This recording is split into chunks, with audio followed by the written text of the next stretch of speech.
I'm Charlie, and I'm here to talk about squirrels. But first, a bit of crypto history. How did crypto work back in the days? Some smart-looking people said they had a new cool crypto system. Other smart-looking people would look at it and then say, yeah, it's definitely secure. And then other people would break it. Then the year 1982 came, and with it, the seminal paper by Goldwasser and Micheli. It gave the first provably secure crypto system. Since then, it was decided that we want formal proofs of security, and this was born modern cryptography. So, what has been happening since? Starting from then, smart people came up with a new crypto proof. Other smart people looked at the proof and said, yeah, it's definitely correct. And then other people broke the proof. Wait, let me be clear, we of course need crypto proofs and not all of them are broken. But I will use the word of some famous people to tell you what is the issue. 20 years ago, Bernard and Rogoway said that our field may be approaching a crisis of rigor. Around the same time, Shayalvi said, do we have a problem with cryptographic proofs? Yes, we do. On my side, to be honest, when I do a pen and paper proofs of a complex crypto system that is around 40-50 pages, I don't know, I am not able to tell with confidence that my proof is correct. And when you have to review a paper with 50 pages of proof in the appendix, meh. So what now? Computer-aided cryptography was proposed as a solution in 2005. And you know what is crazy? It worked. Many successful tools with real-world impact have been developed. Among them, EasyQuip, CryptoVerif, Tamari. As you can see, we have many tools.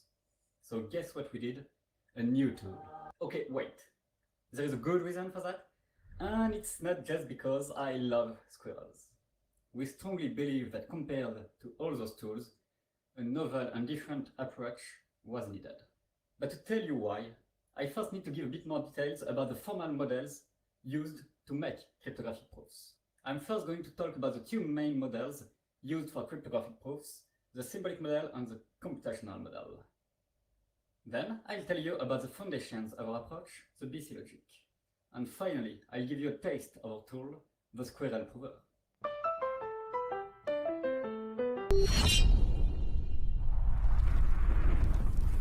The two main models for proving security are the computational and the symbolic model. The first big difference between the two models is how to model the attacker. In the symbolic model, the attacker has a fixed set of capabilities that he may combine however he wants, kind of like a Swiss Army knife. In the computational model, the attacker can do almost anything, like MacGyver. In a bit more details, in the computational model, the attacker is essentially any program executable in a reasonable time. And we just assume that some computational problems, like integer factoring, are hard for those attackers. Essentially, the attacker is anybody with a computer and like 5 years of execution time. In the symbolic model, the attacker can only perform a combination of a fixed set of capabilities, and the primitives are essentially assumed secure. On one side, we get strong guarantees with few automation, while on the other, we get weaker guarantees with a lot of automation. Both approaches are interesting, and it is very unlikely, for instance, that we will ever reach in the computational model the level of automation of the symbolic one. The second big difference between the two models is on how we write and reason about protocols. In the computational model, we describe protocols with a low-level and detailed programming language, and we then perform transformations at the level of the code to prove security. In the symbolic model, we describe protocols with a high-level programming language, and we reason over the set of all possible executions of this protocol to show the security. Essentially, one is low-level, and is more precise and expressive, and one is high-level, and is more intuitive and easier to manipulate.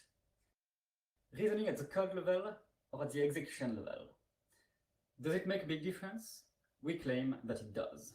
Reasoning at the code level is harder when you have complex sequences of actions with many interleavings, you have global execution restrictions, like phases, or finally, when you consider security properties that are essentially trace-based. To give an example on the last point, let us look at the unforgeability axiom of a keyed hash function. It is a function that, given a message and a key, allows to authenticate this message to other people.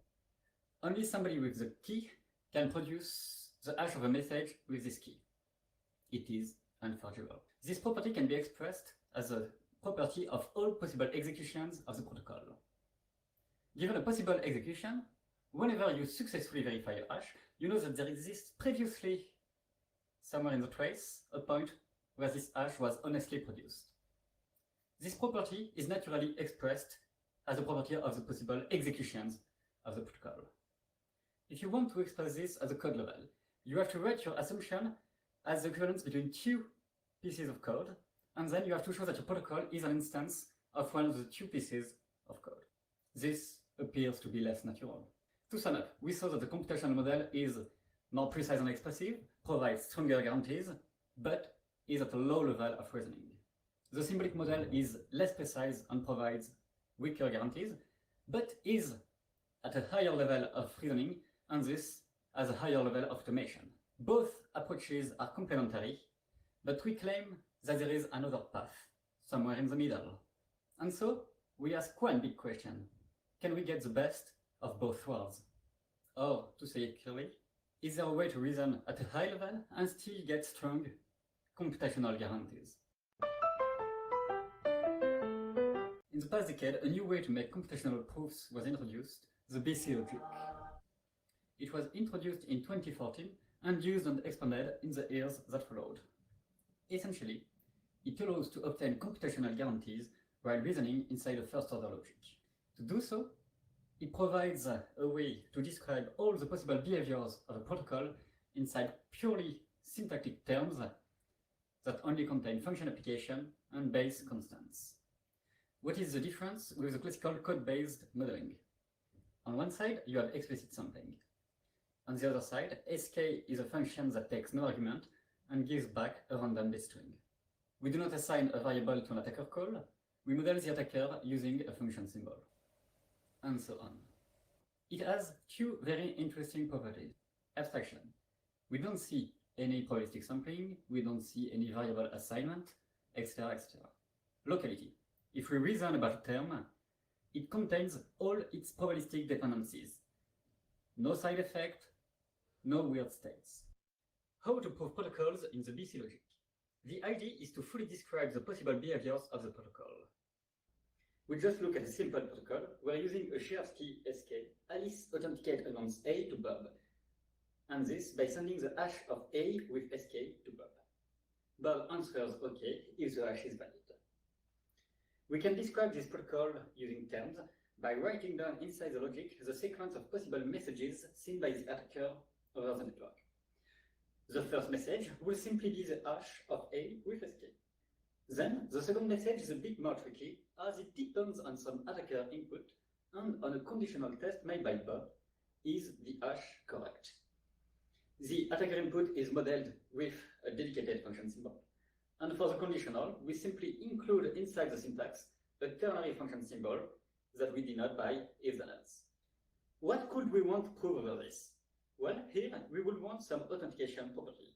So, the condition of Bob succeeds only if the attacker simply forwarded the message.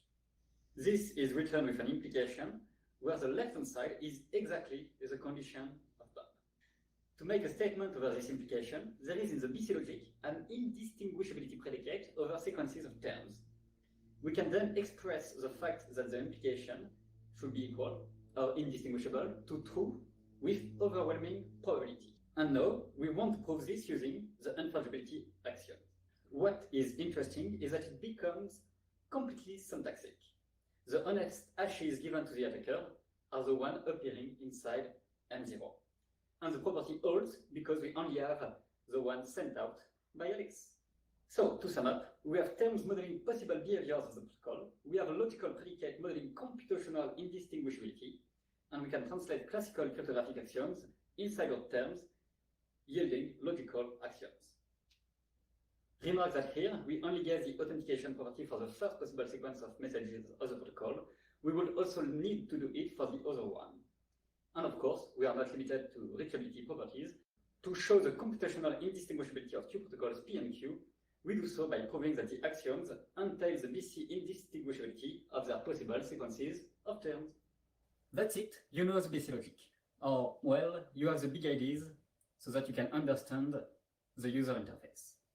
Making it so that behind the curtains, it actually gives you computational guarantees is quite a pain in the Essentially, you have to see the logic as a first-order logic whose models are probabilistic Turing machines.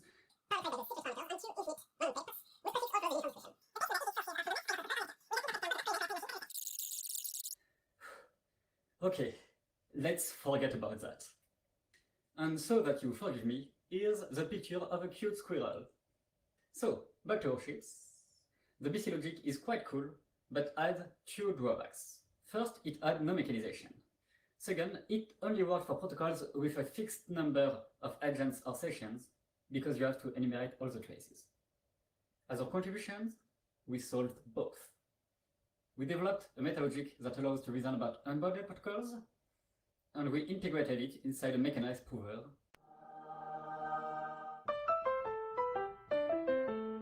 We said that in the BC logic, you have for each protocol many sequences of terms, and have to do a proof for each.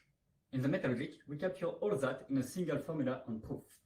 And this proof can be independent from the number of sessions, and this proves the security of an unbounded number of sessions of a protocol. How does it work? It is because there is, in our metalogic, a quantification over all possible traces at the top level. Phi must be true over all possible traces of the protocol. And of course, to prove that we obtain computational guarantees, we must prove that each metalogic rule matches multiple applications of rules of the BC logic. To sum up, we have a metalogic with rules and axioms that allows to prove either properties over all traces of the protocol or indistinguishability properties. And the main theorem is clear. It gives computational guarantees. The squirrel prover, it looks like this. That's my Alice and Bob protocol. So what does the metalogic formula looks like? Essentially, we have inside the logic what we call macros that can refer to the input, the output, or the condition of an action happening somewhere in the trace. And we can show on our example that if the condition of Bob succeeds, it actually received a value sent by Alice. Squirrel supports classical first-order reasoning rules, but also cryptographic rules like EUF, a nickname for existential unforgettability, that actually matches our intuition. If we have a valid hash, we know that it was honestly produced previously. As only Alice can produce such hashes, it means that there exists an honest session of Alice that produced this message. And we conclude. What did we do with it? Many kinds of proofs based on many kinds of assumptions. We already have proofs for some complex properties or complex protocols. And we can notably leverage a composition result inside our proofs. What do we plan to do with it? Well, look at more complex stateful protocols, maybe some quantum stuff. We don't know the limits yet. Don't forget to check out the code, the paper, videos of Q squirrels, and see you soon.